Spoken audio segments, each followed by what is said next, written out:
માણસે કીધું કે જિંદગી આખી ભવાટાવીમાં ભટકી ગયો. ઘણા સંતો અને બ્રાહ્મણોએ બહુ સમજાવ્યો કે ધીમું થા, બેહી જા, થોડુંક કરી લે, ભતવાર ભરી લે, પણ ત્યારે સમજાતું નહોતું. હવે સમજાય છે કે હવે ભજન કરી લઉં, ત્યાં ટાઈમ આવી ગયો.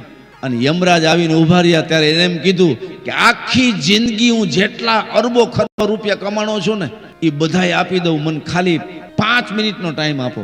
ત્યારે યમરાજે કીધું કે આ પૃથ્વી ઉપર હાલે નહીં, અરબો ખરબો રૂપિયામાં 5 મિનિટ મળે નહીં. આખી જિંદગી મળી ન કાંઈ કરી શક્યો, છેલ્લી 5 મિનિટમાં તો શું કરવાનો હતો? ત્યારે એ ધનવાને કહ્યું કે અરબો ખરબો સોનું માણેક રૂપા ચાંદી બધું જ 1-1 કરોડ રૂપિયાનો હીરો, આ બધી સમૃદ્ધિ આપી દો. 1 મિનિટ, 5 નહીં, 1 મિનિટ આપો. ખાલી કાગળમાં થોડુંક લખી નાખું, ભલામણ કરી દઉં, આટલી 1 મિનિટ આપો. ત્યારે યમરાજે કીધું કે હવે 1 મિનિટ નહીં, ટાઈમ જ થઈ ગયો છે, ચાલો. હાથ પકડી લીધો.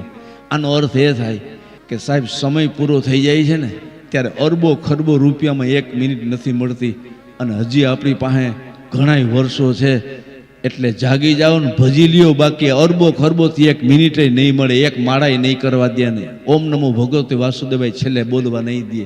પ્રાણ પ્રયાણ સમયે કફવાત પિત્તે, કફ વાતને પિત્ત પકડી લે. અત્યારે સમય છે તો ભજી લ્યો.